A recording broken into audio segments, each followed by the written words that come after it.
to the Phelan-McDermid Syndrome podcast. It's great to have you back. Today, I am joined by Amanda Bergen, our Director of Communications at the Phelan-McDermid Syndrome Foundation.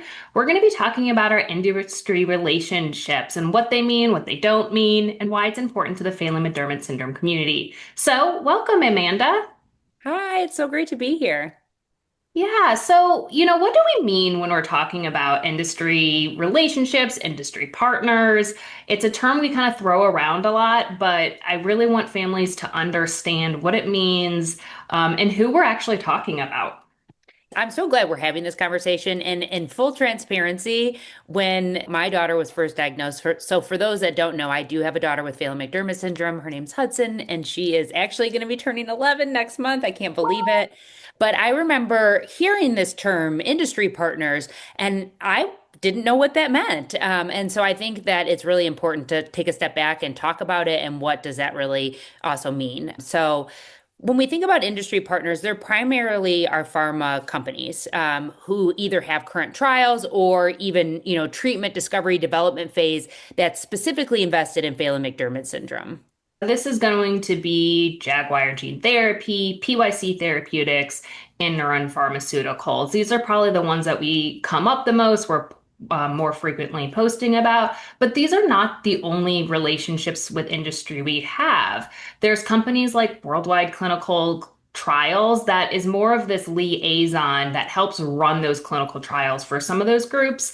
And then we have a lot of companies that are more active in the DEE or developmental encephaly area that are working on drugs for seizures. And so things like Praxis and Lundbeck.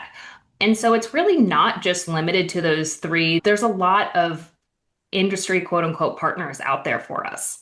Yeah, and I think something that you just said that I think is so important is there's, a lot of different interest in Phelan-McDermid syndrome. And we know that, our population, those that have Phelan-McDermid syndrome, is very diverse. And so I think that it's important to note that there are many different symptoms. It's sometimes looking at those different aspects, and there's, very specific companies or interest in that specific thing. Yeah, and I know we'll get into this a little bit later, but I mean, that's a lot of, my role as chief science officer is to really, help foster these partnerships or relationships we have, but also seek out some new ones, find out some other groups that are doing research in specific symptoms, potentially that overlap with Phelan-McDermid, or even overlapping mechanisms of action that might be relevant.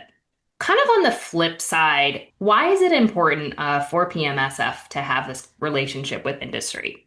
Yeah, this is actually something I feel so passionate about, both in my role as the director of communications, and also as a mom. But really, we are the bridge from these relationships that we're building with industry and pharmaceutical companies and the PMSF community. And so I really think about it as being the voice of the Phelan-McDermid syndrome community. We have over 4,000 individuals with Phelan-McDermid syndrome that are registered with PMSF, and it's really important to be able to represent all of those people and what we're hearing from the community.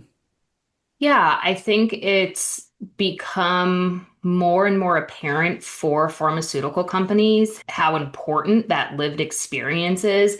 Just because they have a brilliant idea or a really good drug compound doesn't mean they're going to have a successful clinical trial if they don't know what clinical outcomes are meaningful. Example, if they don't know how to design a good clinical trial. And so, as you pointed out, sort of that voice really offering that information to companies in a way that has our own expertise filtered in, but as you said, the lived experience. And I think it's so important, my role as chief science officer allows me to have some of these conversations, but I really do rely on you and your knowledge of the community to really help inform some of the things that we're discussing. Yeah, I think it's so interesting because I think it's so important to have both perspectives. I can't bring some of the knowledge and expertise and experience that you have. And I think like you talked a little bit about outcome measures, right? Like I think you really provide a great lens and you have that actual real life experience of working with families as some of your background. And I think for me, obviously I do have a daughter with Phelan-McDermid syndrome, but it's important to remember that is one person with Phelan-McDermid syndrome. And so it's really keeping my ear to the ground and really making sure to understand what are all the different families' experiences and bringing that back to these meetings, these, conversations that we're constantly having with pharma, so that we can represent the full spectrum. Maybe something that is super tangible as we work with these industry relationships, we are always providing that feedback. And so something like, I think you started to kind of touch on it, Lauren, is when a clinical trial is being built, we often get the opportunity to be able to review some of their materials or review some of the processes. And so, we can say, like, oh, wow, that would actually be really challenging for our families. Or if you could add X, Y, and Z, I think this would be so much more realistic or attainable, or take the burden off just a little bit, because we know some of these things are so hard. And yes, it's so important to participate, and research is so important, and that's how we move things forward. But at the same time, it's our lives. Exactly. I think we do spend a decent amount of time really thinking about clinical trial design and how those decisions are made. But I think it's also really important right now to point out that we don't get to make those final decisions. As much as sometimes we would like to be able to maybe remove additional burdens from the families or pick specific clinical outcome measures, we don't get to make the final decision. So we are a strong advocate for families, we're a strong informer, but we're not the deciders. Even though we're going to be your strongest advocate and really try hard to push for certain things, in the end, the industry gets to make those decisions. And so we're not always 100% happy. And that's just the reality of the situation. And I don't think it's necessarily a bad thing, but I do want families to understand that certain age criteria or locations of study sites, again, we get to inform and advocate, but we don't get to decide. Yeah. And what I've learned too is there's so much that goes into those decisions. If we're thinking specifically clinical trials, they are trying to move this forward in the safest, most effective way as possible to see, is this actually going to move the needle for individuals with Phelan-McDermid syndrome and whatever specific thing that they're looking into. And so while we can get feedback, and I think some of the things often they can take our feedback, but there are times where they know that certain things need to be met, maybe with the FDA, right? And Right. so they have to make the decisions that they have to make, and we can provide the feedback, but they don't always necessarily take it or can't take it for whatever reasons. Yeah, I think something you point out there is the FDA, because they're, especially in the context of those clinical trials, are a huge player. And so industry sometimes has to make decisions that are not necessarily in their favor or their preference either. Certain safety labs just have to be done, which makes sense. Even if they do add a burden, certain clinical measures are chosen because they're preferred or have certain evidence that the FDA is looking for. And so that is a whole other conversation we definitely need to have with our families on this podcast. But that is sort of that elephant in the room of, it's not just PMSF and the industry. There's someone else there that is largely sometimes making those decisions. Yeah. I just want to add one other thing because I think it is so important to let our community know that we hear them often. Another example of this is we often hear and we see a lot of clinical trials tend to be in our younger population. And that doesn't necessarily mean, at the end that it wouldn't be available or wouldn't be for our older individuals. But again, kind of going back to the FDA and check marks along the way, sometimes if we prove it in the younger population, it can speed the process up, or it can help us to get to a point where it can be open for more individuals or more people with Phelan-McDermid syndrome. Again, it's always hard, and there's a line, how can we educate and communicate this with the community? But I just think that that's an important example because we do hear that feedback a lot, and it is hard. And in those moments, we want everyone to be able to participate, but there's always those different pieces to the puzzle. Yeah, and I think that's where our role comes back in is making sure we understand why certain decisions are being made, whether FDA, scientific, who knows, and then having a chance to communicate that back to the families in our community. And sometimes those come through frequently asked questions that one of the companies might release. Sometimes that's us getting on a podcast like this or sharing a blog post. And so there's a lot of different ways for us to communicate. And I think that's one of our biggest roles when we think about our industry partnerships is we not only advocate for our families and making sure their lived experiences and voices are heard, but we are actively informing and educating our family members as well.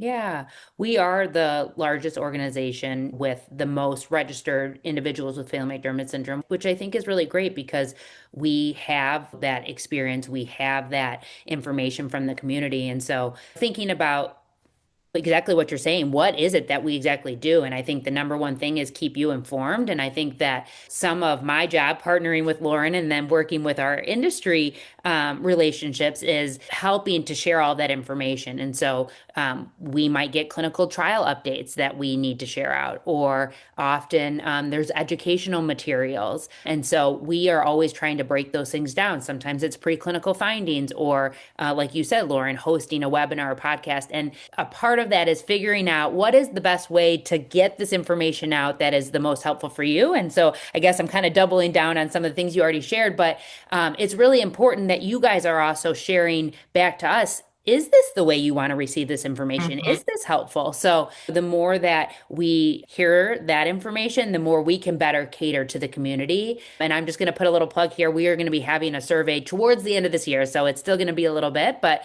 we are going to be capturing that information. We've done it before, and we will be looking to you all on our communications. And we really encourage you to fill that out and let us know, is this helpful with the information that we're sharing?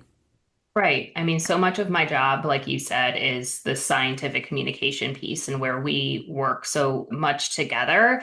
And I often think about those preclinical findings, which sometimes can get really nitty gritty, and wanting to make sure that we don't oversimplify it for our families because they are so knowledgeable about Shang-3 and Phelan-McDermid syndrome.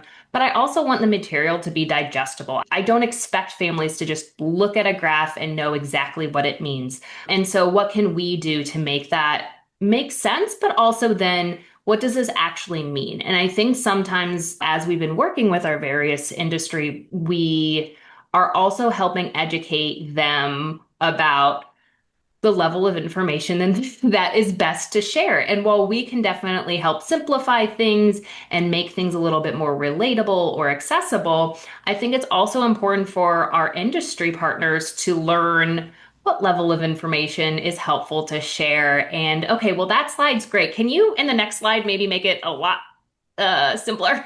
Yeah, sometimes it's so technical. I feel like I learn new things all of the time from you and our industry relationships. And so helping them break some of it down, they're so invested in it, right? Like they're living the scientific research and in the lab, it's sometimes taking a step back and being able to help our families understand. Hi everyone. This is being recorded after the initial conversation that Lauren and I had about our industry partners. We wanted to include a little bit more about what these relationships look like at our conference, and what a better way to do so than after our PMSF family conference that we just had. So, talking a little bit about the conference, I wanted to share a little bit about these relationships and specifically what that means in terms of attending our conference, the sponsorships, and honestly, opportunities to engage with our community. And so when I think about the conference, hopefully those that attended did have a chance to meet all of our industry partners that were there. This year, we had the opportunity to have a lot of different booths out in our gathering area, and each one of our sponsors was able to have a space there. Hopefully, they got to meet you all as caregivers and an opportunity to get to know your loved one with Phelan-McDermid syndrome. This is another huge part of the relationship, and them really engaging with our community is so important to get to know what Phelan-McDermid syndrome is, what do caregivers experience, and what does this journey look like. I think for a lot of the different scientists, researchers that work for these companies, they need to be able to see it doesn't just exist in a lab.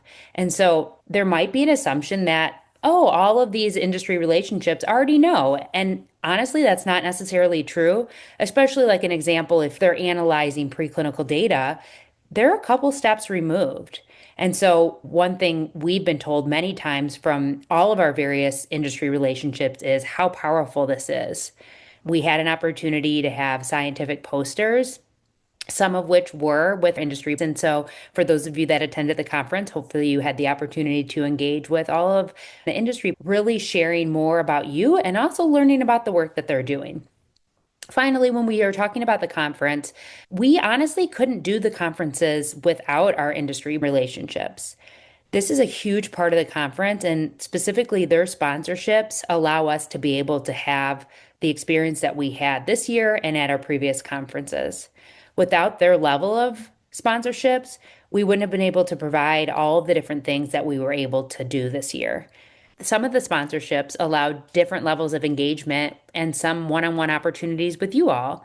Additionally, this year our presenting sponsor was Neuron Pharmaceuticals, and then our platinum sponsor was PYC Therapeutics, and Jaguar Gene Therapy was one of our gold sponsors. And we're so thankful for them along with our other sponsors because we were able to remove financial burden for providing additional meals. This year we doubled the amount of meals that we had at our conference in comparison to our previous conferences. We knew that the food was expensive on site, and we also knew that it's not always easy to step away with your loved one, and especially with the time constraints of all the sessions. And so being able to do this allowed for everyone to enjoy the conference a bit more and hopefully not stress about every meal time. So, with that, we'll get back to the original recorded session of this podcast, but we wanted to add some of those notes in. I wonder if we talk about some of the other examples of things we do with our industry partners, especially you and I working together. Sometimes pharmaceutical companies will reach out and ask for a review of protocol. Of course, we sign non-disclosure agreements because we're not allowed to share some of the information until it's more public. But that's really important, as you've pointed out, in terms of making sure certain decisions are less burdensome for families, make sense for our community. I think something that's like come up was also making sure that some of the primary measures or primary outcomes are actually make sense for our community. We wouldn't want to pick something that doesn't occur very often in our families, or if it does occur, it's not particularly meaningful or burdensome. One of the other things, especially you work on, is helping review those social media materials as well. We often get the chance to review some of those things. And so it's really important to represent our community in a way that is with dignity, is with respect. And so we also are taking that lens as we provide feedback to say, like, hey, this maybe doesn't feel right, or this actually feels really good, or, could you tweak it in this way? Because while it's not our collateral or it's not our social media, I think it's still really important that we're representing our loved ones with that dignity and respect. Absolutely. That's such a good point. There's a lot of things that also then make me think of and wanting to make our families know we're not part of our industry partnerships. So I think one of the things, as you pointed out, just because we're reviewing the social media, or as we pointed out before, we're reviewing the protocols, again, we're not making final decisions. Those are coming from the industry.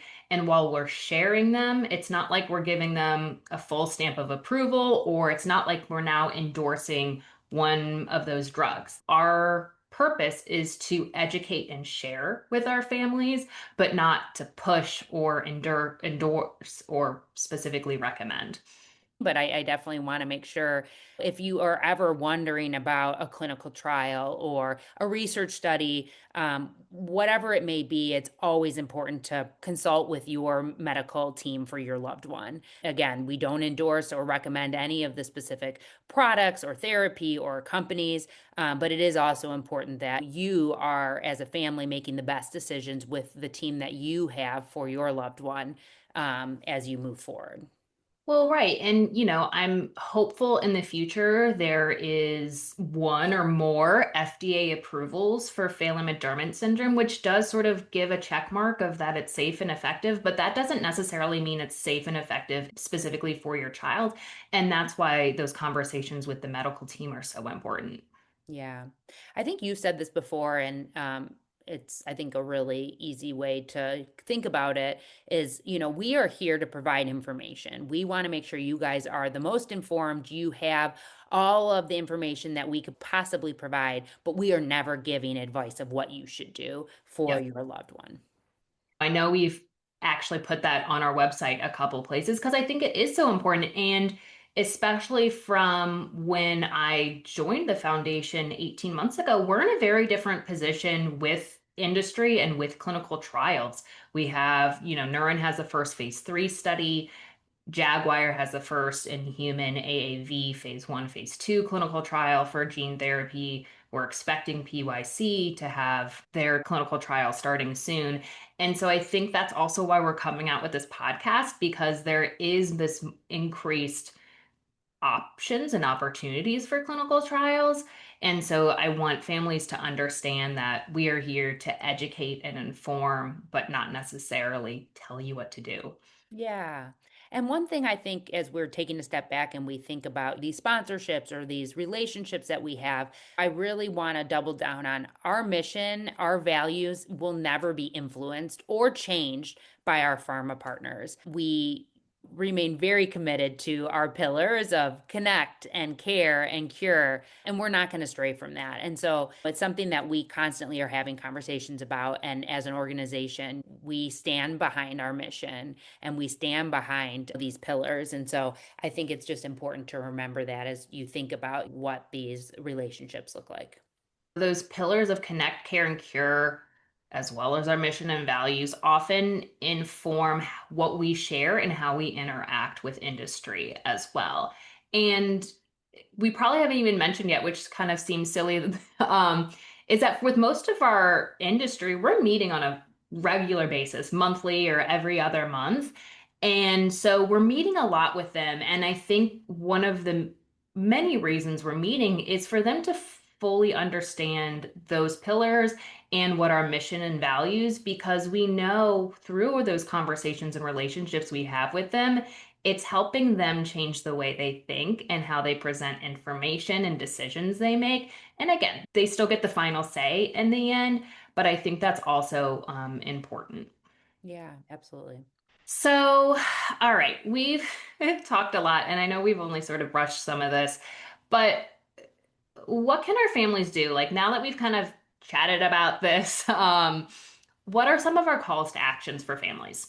Yeah, I think this is so important. And I talked about it a little bit earlier, but I really want to make sure that our community hears there are things that you can do to help us develop and maintain these relationships. And so, one, if you haven't already, please join our registry and our membership. We have our membership, it's free, there's no cost to join. Anybody can join our membership, but especially if you have a loved one with Phelan-McDermid syndrome, we would love to capture your information. It's how we keep you informed. It's how to make sure you'll receive our monthly newsletter and any other communications that may go out. We also have our data hub, which captures more in-depth information about your loved one with Phelan-McDermid syndrome, and it helps to better tailor or target specific research studies, but also to help with the science and the research. We have people that will come to us for our data hub information and data to be able to help plan for maybe a clinical trial, maybe a study, or maybe to learn something more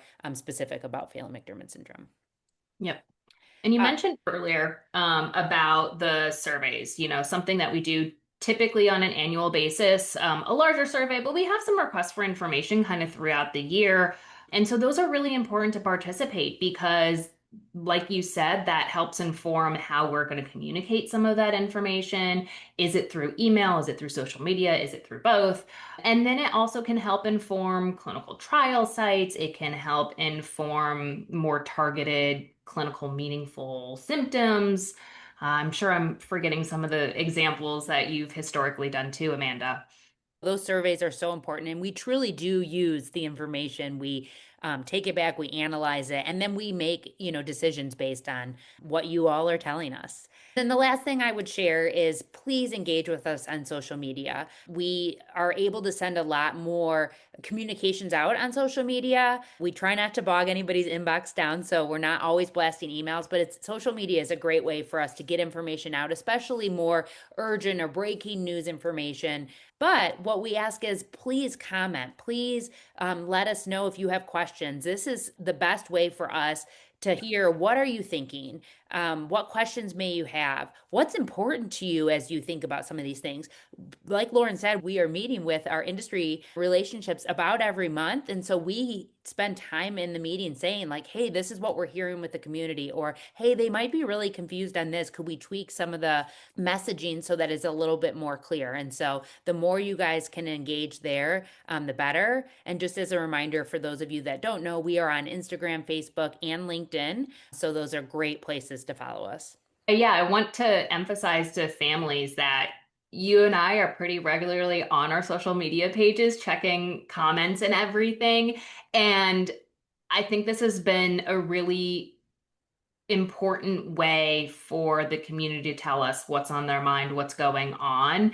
We obviously de-identify anything. We never give names or anything like that. But if there's a lot of people asking about why isn't this in the US or questions about age or just clarifications of can I participate if I have this deletion versus that deletion, that's all information we digest, we process, we figure out kind of how to individually respond to those comments online, but then things that we can bring back sort of at a higher level to the industry and just get their feedback on.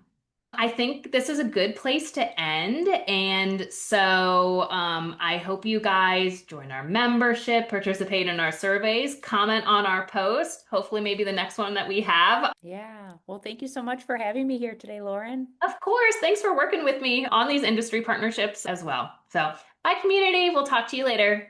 Bye.